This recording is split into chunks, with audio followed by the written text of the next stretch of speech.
May I now call upon stage Dr. D.B. Kadam and Dr. Ranjit Patil to chair the next session.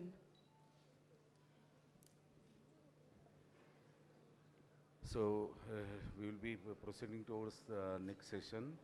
So diabetes and heart failure is a deadly combination, and obviously to deal with that and to guide us, we have Dr. Uday Phadke, who will be guiding us in management of the same. So to continue with diabetes and heart failure, we are well aware that diabetes itself, along with hypertension and coronary artery disease, is responsible for heart failure. Apart from that, diabetic cardiomyopathy, the entity which was described by Rubler in 1972, which predominantly says the lack of compensatory mechanism to the ischemia and which predisposes this population to the heart failure. So let's listen Dr. Phadke about heart failure and diabetes.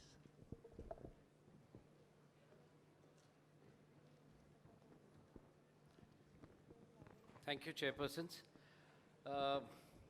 Good morning, everyone. What I'm going to discuss today is a new aspect of looking at the cardiovascular disease or the cardiovascular involvement in type 2 diabetes. For all this time, we were talking about myocardial ischemia, myocardial infarction, strokes, fatal MIs, non-fatal MIs, etc. But an important part of the cardiovascular conundrum, which is heart failure, had somehow gone missing. We knew it was there, but somehow not much attention was being paid to it. It was thought that it is a natural progression of myocardial infarction and myocardial ischemia. We'll quickly look at these points today: the pathophysiology of CVD in diabetes, the prevalence of heart failure in diabetes, the mechanisms by which heart failure tends to come in, the effect of current anti-diabetic drugs in management of heart failure, evolution of the therapeutic management of heart failure, and a little bit about the new study which has been published, that is the DAPA heart failure study, and some guidelines to take home. If you look at the pathophysiology of CVD in diabetes, this slide has been talked about often, and we have a multitude of factors which play a role together. It could be oxidative stress. These oxidative stress causes the production of the reactive oxygen species, which, as you know, are extremely harmful to both the endothelium as well as the cells. The inflammation, which is brought about both by hyperglycemia as well as a number of adipokines, which are formed in the fat cells as a result of obesity. Together, all these inflammatory molecules will cause excessive adhesions of platelets, they'll cause macrophage activation, they will cause chemotaxis to the site, they will cause plaque formation and rupture, and a number of things, and ultimately also result in fibrosis of the cardiomyocytes. Insulin resistance itself causes hyperinsulinemia, and you know that insulin not only has an action on blood sugars, but insulin itself is a pro-growth molecule, and insulin has the capacity to cause proliferation and a hyperplasia of the smooth muscle cells, and thereby cause several problems that could lead to the formation of these problems. So all of these could lead to atherosclerotic MACE events, but all of them can also cause heart failure.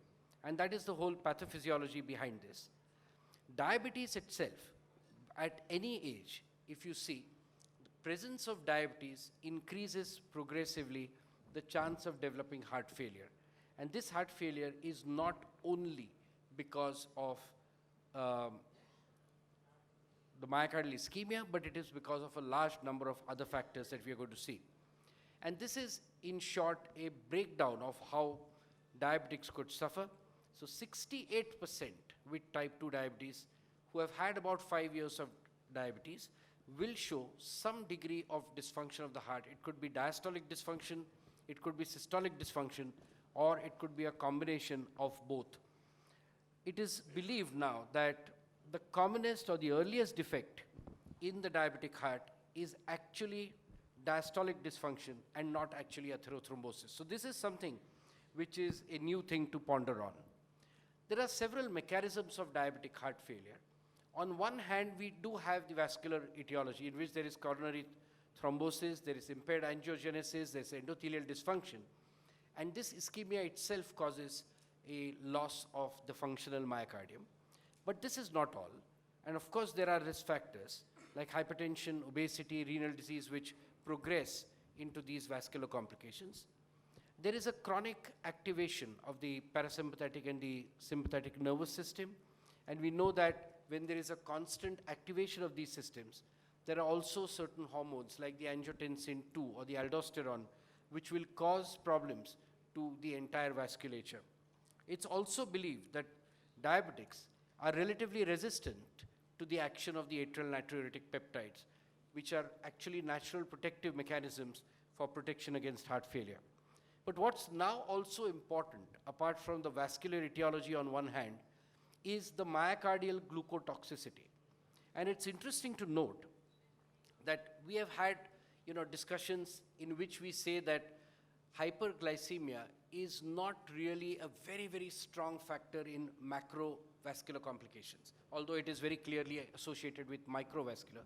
But this is one area, heart failure, where chronic hyperglycemia clearly causes problems. It causes lipotoxicity in the cardiomyocyte. It causes myocardial fibrosis. It alters the myocardial energetics, the way myocytes process energy and different fuels. And through all these mechanisms, there is an increase in the risk of heart failure. There are also the activation or a change in the calcium channels inside the cardiomyocyte, and therefore the cardiac contractility is also changed. It's a long list, and it would take a separate lecture to discuss the pathogenesis. But this is in a nutshell what it is. If you look at the prognosis of patients with heart failure and diabetes, it's always worse off. So patients with diabetes who have heart failure versus patients without diabetes who have heart failure, those with diabetes always do worse, and the median survival is also clearly reduced. So this stands to reason when you have another comorbidity, clearly that is a deterrent. What about the current anti-diabetic drugs that we use, and what is their effect on heart failure? If you look at, these are not randomized prospective trials, but this is evidence coming out of observations on retrospective analysis. You will see here that all the available drugs up to now, whether it is insulin, whether it is sulfonylurea, gliptins, pioglitazone for certain, all have been associated except GLP-1 with a slightly increased association risk of heart failure. Now, that does not necessarily mean that they cause heart failure. So when you say insulin is associated with heart failure, you could just be looking at a group of patients who is very severely diabetic, long-standing diabetic, associated comorbidities like CKD, and therefore they are on insulin, and therefore that could be the reason why the association with heart failure is seen. But if you look at all the gliptin trials, all gliptin trials, it started off with a fear with the saxagliptin, the Savor-TB. But subsequently, if you see, even with linagliptin, you will see that the signal of heart failure was slightly beyond unity, although it did not reach statistical significance. But if you look at the package inserts of the gliptins, you will find that it's written there that this group of agents has been reported to have a slight increase in tendency of heart failure, and we should be careful in patients who are at a risk of heart failure. The GLP-1 analogs clearly do not have this risk. Up to now, it has not been shown. And the SGLT2 inhibitors, we have 3 large studies up to now, the EMPA-REG, the CANVAS, and the DECLARE-TIMI. And across the board, we have clear reductions in cardiovascular deaths, predominantly driven by a reduction in the heart failure events. And that's been the driver of the cardiovascular mortality, in my opinion. And now, of course, after that, we have a dedicated study called the DAPA-HF, which looked actually at just a single outcome, and that is heart failure outcome. What is important to note is that we have a lot of time with us to really address this problem. It's not that you should start with these kinds of drugs when the left ventricular ejection fraction is down to 30% or so. Right from the preclinical stage, if you are aware that diabetics are at risk of heart failure, our choice of drugs, of course, glycemic management remains extremely important, particularly in terms of heart failure, but we now have clearly other drugs based on several large, good, well-designed international trials, as I was talking about the CANVAS, DECLARE-TIMI, and the EMPA-REG, to start certain drugs which clearly reduce the risk of heart failure even before it has settled down completely and is of a severe degree. And there are many trials going on. The DAPA-HF is already published, but there are things like DELIVER, which is on preserved ejection fraction, which is another problem, the HEF-PEF. The HEF-REF has been addressed, but the HEF-PEF, we still don't know exactly what to do. We have the Emperor preserved trial on EMPA. We have the Emperor reduced. We have the Soloist heart trial study, and all of these would help.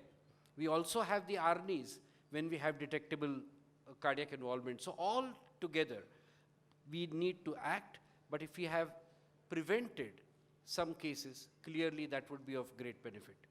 So this notion that the SGLT2 inhibitors are useful drugs only when you have established atherosclerotic cardiovascular disease is now actually no more true, because they have a significant benefit on heart failure as well. So if you have a person at risk who is going to develop this, you might be considering this. If you look at the DAPA heart failure design summary, the hypothesis was that dapagliflozin will be superior to placebo and added to standard care of heart failure, which is available, whatever is available right now, in patients with symptomatic chronic HEF-REF, the reduced ejection fraction category, with or without type 2 diabetes. And that's important because the molecule, the way it acts, is not necessarily restricted to glycemic reduction alone, and therefore it probably might be useful in people without diabetes as well. This was the population, 4,744 patients who had an ejection fraction of less than 40%. They had a high NT-proBNP even when asymptomatic, or if they were hospitalized for heart failure in the last 12 months, their NT-proBNP needed to be 400. If they were in atrial flutter, it could be more than 900, and their eGFR was more than 30, because they did not want severe CKD to influence the cardiovascular outcomes, and they were not in extreme degree of cardiogenic shock, so their systolic had to be maintained.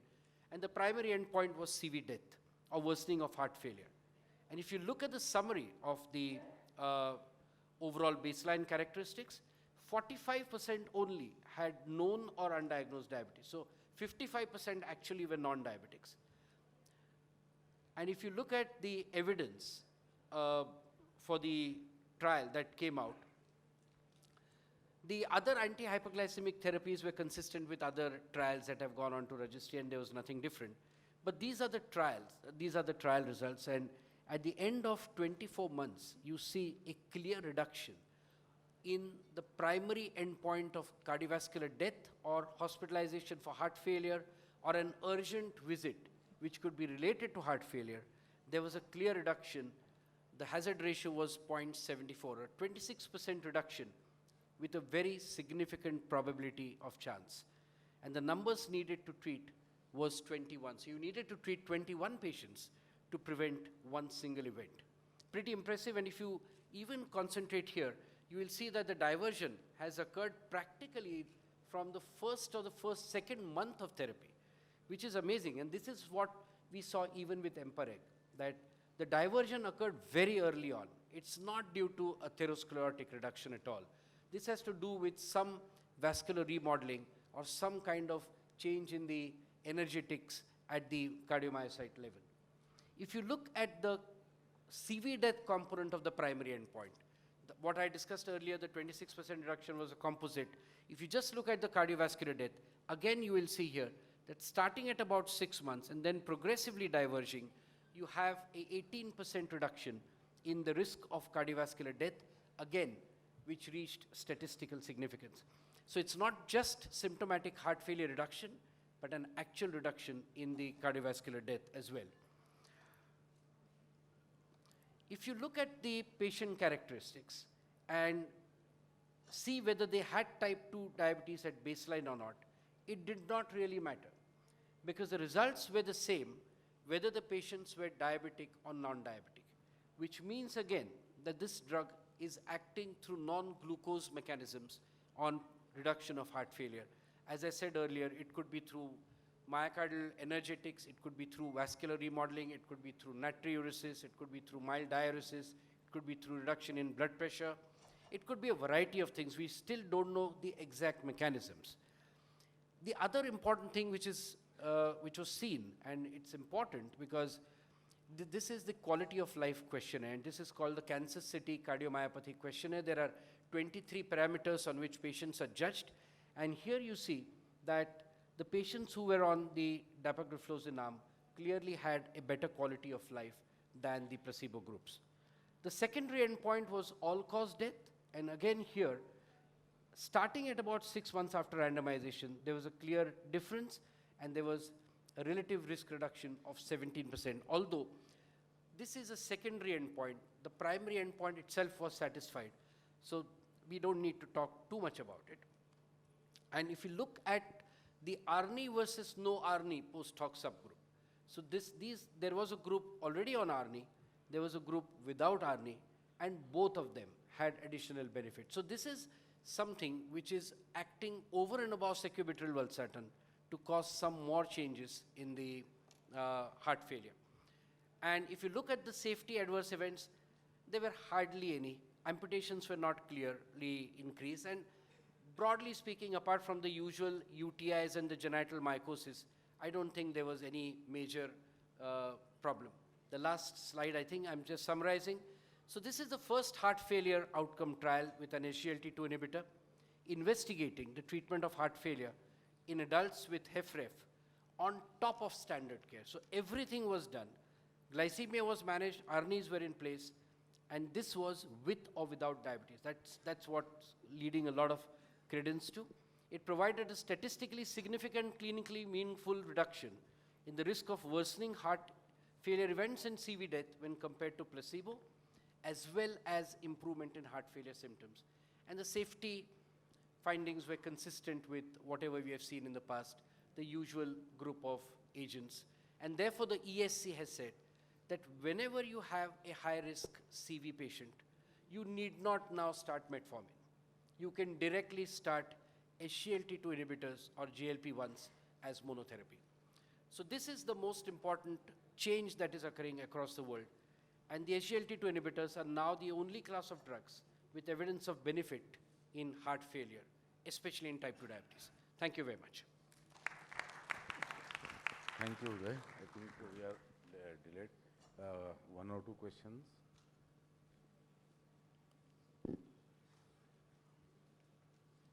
Okay, if there are no questions, just a comment. If Thank the you very patient, much. patient has diabetes with preserved ejection fraction, the flash pulmonary edema is a routine thing which we see, and the cause for it is diastolic dysfunction or renal artery stenosis. So in such patients, we need to start dialysis early at creatine 3 rather than after 5. That was just a comment additional. Thank you. Thank you. Just for our discussion, presentation of heart failure in diabetes, apart from dyspnea, we should also have a watch at nocturnal cough, which is a dry irritating cough, palpitation, fatigability. All these symptoms could be the part of their presentation. And silent ischemia, silent coronary artery disease in diabetes, which at times can present with florid pulmonary edema. This could be also the presentation of diabetic heart failure. So now we invite our second speaker, Kale Madam, for her talk on SGLT2 inhibitors.